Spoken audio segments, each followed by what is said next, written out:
Hello दोस्तों, नमस्कार। आपका अपना YouTube channel Gurukul GK GS में आप सभी का स्वागत है।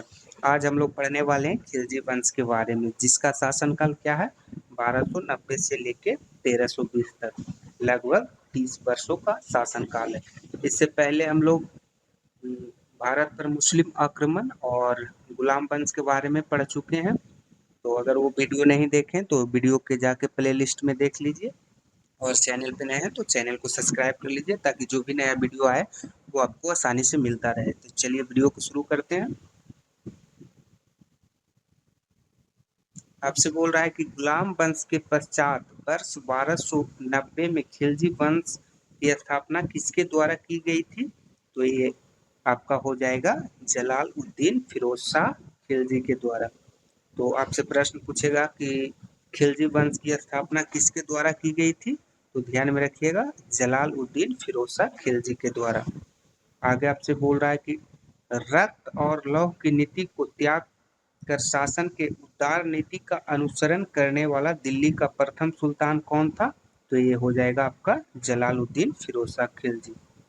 जिस प्रकार बलबन ने रक्त और लौ की नीति के अनुसार शासन किया था, उसको त्याग कर उदार नीति से शासन करने वाला पहला सुल्तान कौन था? तो ये हो जाएगा आपका जलालुद्दीन फिरोज शाह खिलजी। तो ध्यान में रखिएगा। चलिए आगे देखते हैं।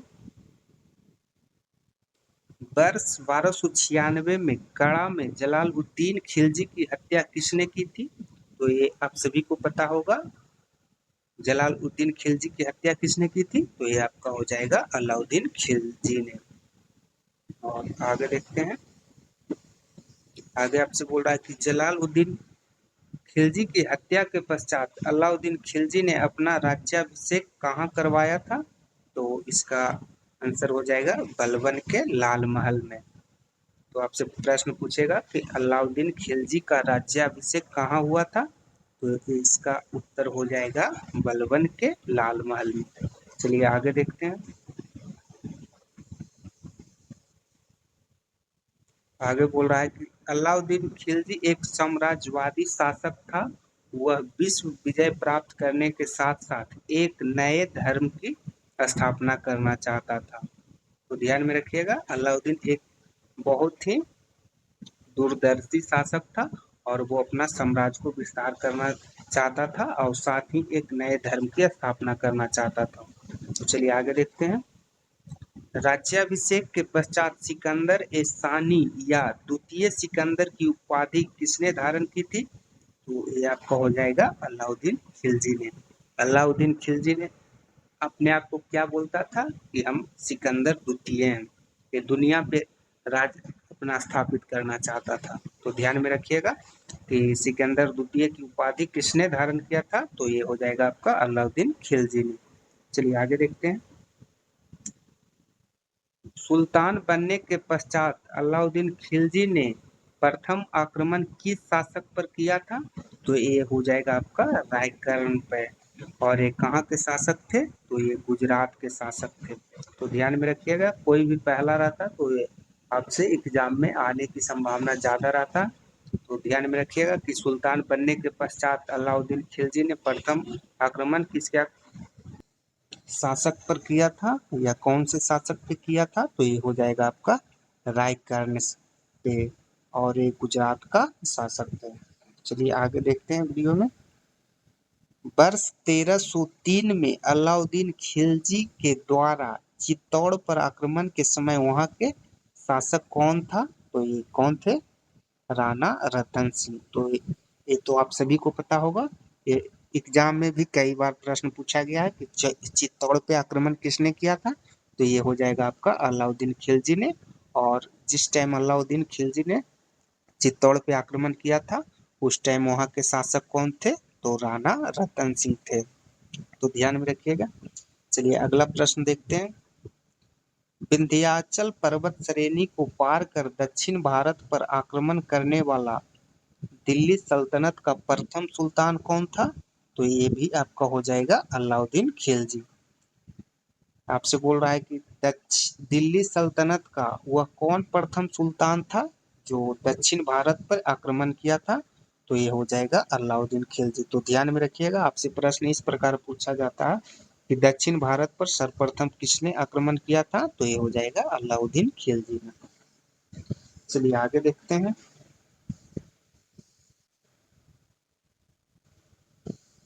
आगे बोल रहा है कि अलाउद्दीन खिलजी के दक्षिण अभियानों का सेनापति कौन था। ये कई बार एग्जाम में पूछा गया प्रश्न है, तो ध्यान में रखिएगा कि अलाउद्दीन के दक्षिण अभियानों का सेनापति कौन था, तो ये हो जाएगा आपका मलिक काफूर। और मलिक काफूर कौन था, तो चलिए इसको देखते हैं।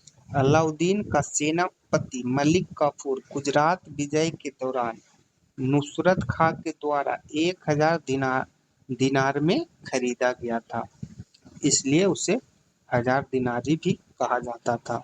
तो हजार दिनारी किसे कहा जाता था, तो ये हो जाएगा मलिक काफूर को। तो ध्यान में रखिएगा, ये आपसे इस प्रकार से भी पूछ सकता है कि हजार दिनारी किसे कहा जाता था, तो ये हो जाएगा मलिक काफूर को। चलिए आगे देखते हैं। तेलंगाना यानी कि उस टाइम वारंगल उसको बोला जाता था, के शासक प्रताप रुद्र देव द्वितीय ने मलिक काफूर को विश्व प्रसिद्ध कोहिनूर हीरा भेंट किया था, जिसे मलिक काफूर ने अलाउद्दीन खिलजी को भेंट कर दिया था। तो आपसे प्रश्न ऐसे पूछेगा कि मलिक काफूर को कोहिनूर हीरा किसने भेंट किया था, तो ये वारंगल के शासक प्रताप रुद्र देव हो जाएंगे। तो ध्यान में रखिएगा। चलिए आगे देखते हैं। मलिक काफूर द्वारा सर्वप्रथम किस दक्षिण भारतीय राज्य पर आक्रमण किया गया था, तो ये देवगिरी पे आक्रमण किया गया था। ये भी प्रश्न कई बार एग्जाम में पूछा गया है कि मलिक काफूर के द्वारा दक्षिण भारत पर सर्वप्रथम किस राज्य पे आक्रमण किया गया था, तो ये हो जाएगा देवगिरी। ध्यान में रखिएगा। चलिए आगे देखते हैं। दिल्ली सल्तनत का वह कौन सुल्तान था जिसने नगद वेतन के साथ अस्थायी सेना का संगठन किया था, तो ये भी आपका अलाउद्दीन खिलजी हो जाएगा। अलाउद्दीन अलाउद्दीन खिलजी ने क्या किया था, नगद वेतन के साथ अस्थायी सेना का संगठन भी किया था। तो ध्यान में रखिएगा। आगे बोल रहा है आपसे, अलाउद्दीन खिलजी द्वारा सेना में भ्रष्टाचार रोकने के लिए कौन सी योजना अपनाई गई थी, तो ये कौन सी थी, घोड़े को दागने की प्रथा थी और हुलिया प्रथा, यानी कि जो भी सेना में भर्ती होता था उसके उसके हुलिया के बारे में लिखा जाता था। तो आपसे प्रश्न इस प्रकार पूछता है कि घोड़े को दागने की प्रथा किसके द्वारा प्रारंभ की गई थी, तो ये हो जाएगा आपका अलाउद्दीन खिलजी के द्वारा। तो ध्यान में रखिएगा। चलिए आगे देखते हैं। चराई कर तथा गिरह कर लगाने वाला प्रथम सुल्तान कौन था, तो ये हो जाएगा अलाउद्दीन खिलजी। चराई कर तथा गिरह कर को क्या बोला जाता था, इससे गहरी चरी कर भी कहा जाता था। तो आपसे इस प्रकार प्रश्न पूछता है कि चराई कर किसके द्वारा लगाया गया था, तो ये हो जाएगा आपका अलाउद्दीन खिलजी के द्वारा। तो ध्यान में रखिएगा। और अगला प्रश्न है, सर्वाधिक मंगोल आक्रमण किसके शासनकाल में हुआ था, तो ये हो जाएगा आपका अलाउद्दीन खिलजी के शासनकाल में। ये सर्वप्रथम नहीं पूछ रहा है, बोल रहा है कि सर्वाधिक मंगोल आक्रमण किसके शासनकाल में हुआ था, यानी कि सबसे ज्यादा बार किसके शासनकाल में हुआ था, तो ये हो जाएगा अलाउद्दीन खिलजी के शासनकाल में। तो ध्यान में रखिएगा। चलिए अगला प्रश्न देखते हैं।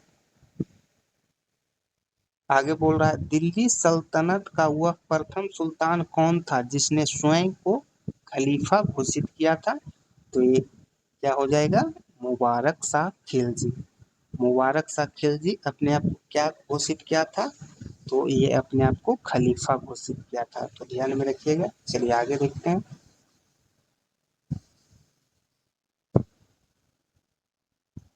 घोड़े के नाल के आकार की मेहराब का प्रयोग सर्वप्रथम कहाँ किया गया था, तो ये हो जाएगा अलाई दरवाजा पे, जो दिल्ली में है। तो ध्यान में रखिएगा। घोड़े के नल के आकार की मेहराब का प्रयोग सर्वप्रथम कहाँ किया गया था, तो ये हो जाएगा अलाई दरवाजा। चलिए और कुछ देखते हैं। अब हम लोग देखेंगे अलाउद्दीन खिलजी का दक्षिण भारत अभियान, जो अलाउद्दीन के द्वारा दक्षिण भारत पर अभियान किया गया था, तो कौन कौन से जो प्रमुख है उसको हम लोग देखते हैं। तो जैसे आपका कौन से राज है, जैसे कि देवगिरी राज है, वहाँ के शासक कौन थे? तो रामचंद्र देव थे। और अलाउद्दीन खिलजी के सेनापति मलिक काफूर के द्वारा ये अभियान किया गया था, जो 1307 में हुआ था। और दूसरा था वारंगल, वहाँ के शासक कौन थे? प्रताप रुद्रदेव, और सेनापति मलिक काफूर ही था। और ये कब हुआ था? तो 1309 में। और तीसरा क्या है? तो तीसरा है द्वार समुद्र राज, और वहाँ के शासक कौन थे? तो वहाँ के शासक बीरबल तृतीय थे। और ये भी इसके सेनाध्यक्ष कौन था? तो ये हो जाएगा मलिक काफूर ही, और ये 1310 में हुआ था।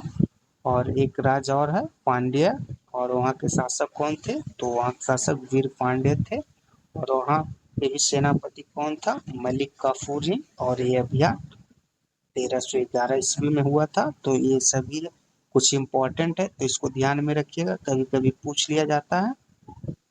और आगे देखते हैं। आगे बोल रहा है कि अलाउद्दीन खिलजी के बाजार नियंत्रण, अलाउद्दीन खिलजी के द्वारा कुछ सुधार किया गया था बाजार नियंत्रण के लिए। तो जैसे इसमें विभाग होता था, तो जैसे विभाग का नाम है बरीद ए मंडी, वहाँ के अधिकारी क्या कहलाते थे?